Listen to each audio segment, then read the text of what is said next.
Hello everyone, my name is Sandeep Singh. Today I am back again with a very new topic, how to register DSC without error.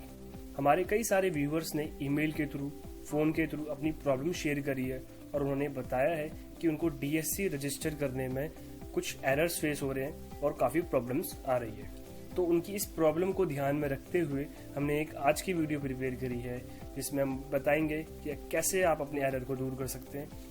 Solution मैंने and में बताया है, लेकिन उससे पहले हमने कुछ बातें डिस्कस करनी है जो DSC के लिए जानना बहुत ज़रूरी है। लेकिन उससे पहले मैं आपको बता दूं, ये हमारा YouTube चैनल है। अगर अभी तक आपने इसे सब्सक्राइब नहीं किया है तो इस रेड कलर के बटन पे क्लिक करके तुरंत सब्सक्राइब कर लीजिए, क्योंकि इसमें आपको income tax, GST, tally, accounting और कई सारे फाइनेंशियल इश्यूज के ऊपर वीडियोस मिलेंगी। So stay connected. चलिए शुरू करते हैं। Who is required DSC?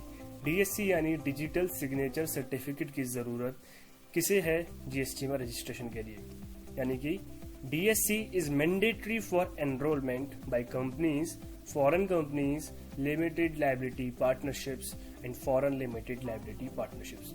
यानी कि DSC कंपलसरी है कंपनीज के लिए, फॉरेन कंपनीज के लिए, LLP जिन्हें हम लिमिटेड लाइबिलिटी पार्टनरशिप भी कहते हैं, और फॉरेन LLP के लिए। इनके लिए DSC के अलावा कोई अदर चॉइस नहीं है। बट अगर आप अदर टैक्स पेयर्स हैं, जैसे आप इंडिविजुअल्स हैं या फर्म्स हैं, पार्टनरशिप फर्म्स हैं, तो आपके पास दो ऑप्शन है, या तो DSC या ई साइन। यानी कि आप DSC के थ्रू या ई साइन यानी कि इलेक्ट्रॉनिक सिग्नेचर के थ्रू अपनी एप्लीकेशन को सबमिट कर सकते हैं।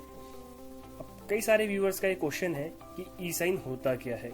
ई साइन एक ऑनलाइन इलेक्ट्रॉनिक सिग्नेचर है जो आप यूज कर सकते हैं अपनी एनरोलमेंट एप्लीकेशन को सबमिट करने के लिए, अगर आपके पास एक वैलिड आधार कार्ड है। इसके लिए आपको कुछ स्टेप्स फॉलो करने की जरूरत है।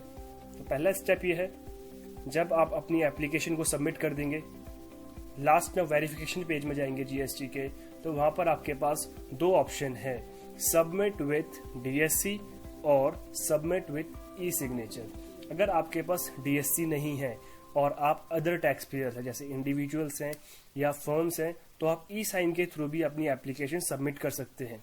बट मेक श्योर आपने जब ऑथराइज सिग्नेटरी की डिटेल्स डाली हो तो वहाँ पर आपने अपना आधार कार्ड ज़रूर लिखना है, आधार नंबर ज़रूर लिखना है, और उसके बाद अब सबमिट विथ ई सिग्नेचर पे क्लिक करेंगे।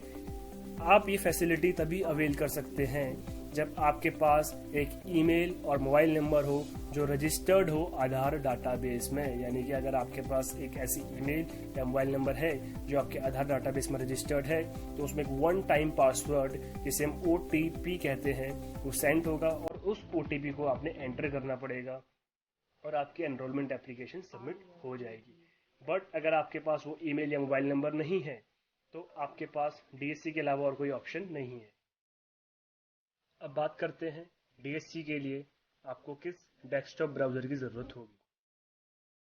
अगर आप यूज़ कर रहे हैं इंटरनेट एक्सप्लोरर, तो आपको GST में अपनी DSC एप्लीकेशन सबमिट करने के लिए 10+ वर्जन होना ज़रूरी है।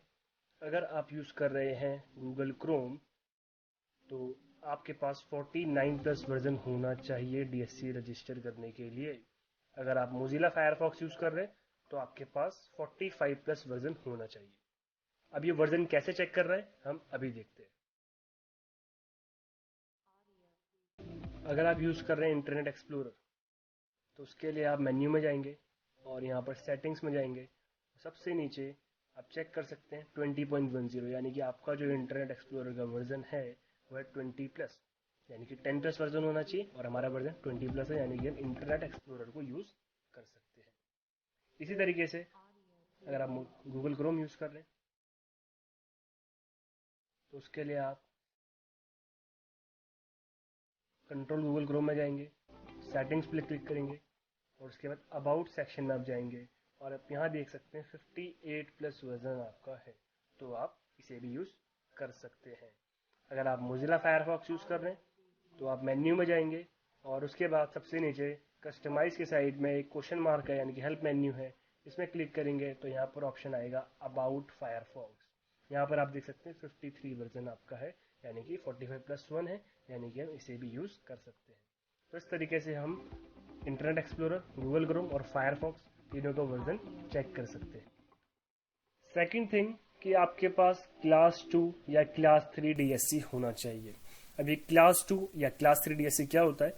Class 2 DSC is issued to both business personal और प्राइवेट इंडिविजुअल, दोनों को इश्यू होता है। बट इसके अंदर जो इन्फॉर्मेशन होती है वो कन्फ्लिक्ट नहीं होनी चाहिए। जो वेल रिकॉग्नाइज्ड डाटाबेस है, सपोज जैसे आधार एक डाटाबेस है, तो आपने जो इन्फॉर्मेशन प्रोवाइड करी है डीएससी बनवाने के लिए वो कन्फ्लिक्ट नहीं करनी चाहिए। यानी कि आधार डाटाबेस में जो इन्फॉर्मेशन है वही इन्फॉर्मेशन आपकी एप्लीकेशन में होनी चाहिए जो आप डीएससी के लिए दे रहे हैं।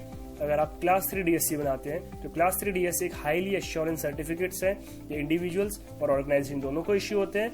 अगर आप इंडिविजुअल हैं तो आप क्लास 3 डीएससी तभी ले सकते हैं जब आप सर्टिफाइंग अथॉरिटीज के सामने खुद प्रेजेंट हो, यानी कि आपको फिजिकली अपनी प्रेजेंस में शो करनी पड़ेगी, तभी सर्टिफाइंग अथॉरिटीज आपको क्लास 3 डीएससी इशू करेंगी। सर्टिफाइंग अथॉरिटीज क्या होती है?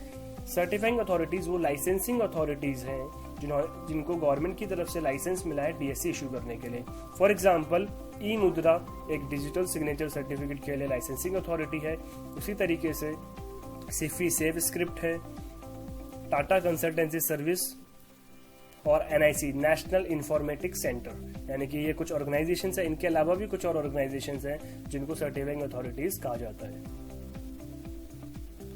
Error while registering DSC at GST portal. अब हम एरर की बात करते हैं। ज्यादातर व्यूवर्स को ये एरर फेस हो रहा है कि error fail to establish connection to the server, kindly restart the emSigner, click here to troubleshoot. EmSigner आपको डाउनलोड करना पड़ेगा। जीएसटी में जब आप लॉगिन करेंगे तो रजिस्टर्ड डीएससी के पेज से आपने ईएम साइनर यूटिलिटी को डाउनलोड करना पड़ेगा और इसे अपने कंप्यूटर में इंस्टॉल करना पड़ेगा। इसके लिए आपको एक जावा की जरूरत है, जो एप्लीकेशन आप वहां से डाउनलोड कर सकते हैं। उसके बाद अगर आप जीएसटी में रजिस्टर कर रहे हैं फिर भी आपको ये एरर फेस हो रहा है तो आपको क्या करना है, उसका मैं आपको सॉल्यूशन बता रहा हूँ। आपको इस यूआरएल को कॉपी करना है। यह यूआरएल मैंने डिस्क्रिप्शन में भी दे रखा है। आप इस यूआरएल को कॉपी कर लीजिए और कॉपी करने के बाद अगर आप यूज कर रहे हैं गूगल क्रोम,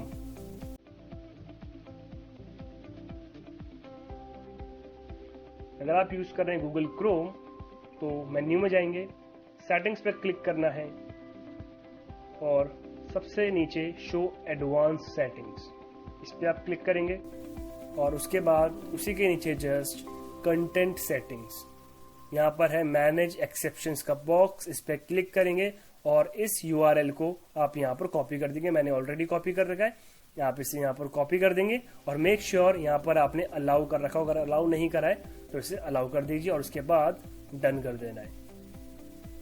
देन अपने ब्राउजर को क्लोज करना है और ब्राउजर क्लोज करने के बाद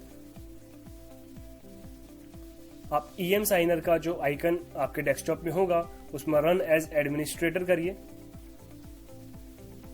और उसके बाद यस में क्लिक कर दीजिए और उसके बाद आप अपनी एप्लीकेशन जीएसटी के लिए डीएससी के थ्रू सबमिट कर सकते हैं। लॉगिन करने के बाद अब आपको एरर फेस नहीं होगा। अगर आप मोजिला फायरफॉक्स यूज कर रहे हैं तो उसके लिए आप मेन्यू में जाइए, मेन्यू में जाने के बाद ऑप्शन पे क्लिक करिए और यहाँ है सिक्योरिटी का ऑप्शन, इस पे जाएंगे और यहाँ एक्सेप्शंस का बॉक्स है, इसको ओपन करना है और उसके बाद उस यूआरएल को यहाँ पर कॉपी कर देना है। कॉपी करने के बाद मेक श्योर यहाँ पर अलाउ हो, आपने अलाउ पे क्लिक कर दिया और ये अलाउ हो गया है। अब यहाँ पर सेव चेंजेस पे आप क्लिक कर देंगे। इसी के बाद फिर से आप अपना ब्राउजर को क्लोज कर दीजिए और ईएम साइनर पे रन एज एडमिनिस्ट्रेटर करके यस कर दीजिए। इसके बाद आप देखेंगे कि आपका एरर सॉल्व हो गया होगा और आप अपनी एप्लीकेशन जीएसटी के लिए डीएससी के थ्रू सबमिट कर सकते हैं विदाउट एनी एरर। अगर आपके पास कोई क्वेश्चन है या आपके पास कोई क्वेरी है, आप चाहते हैं मैं किसी और टॉपिक के ऊपर वीडियो बनाऊं, तो कमेंट बॉक्स में लिखना ना भूलें। अगर आपको ये वीडियो अच्छी लगी तो give a thumbs up and stay connected.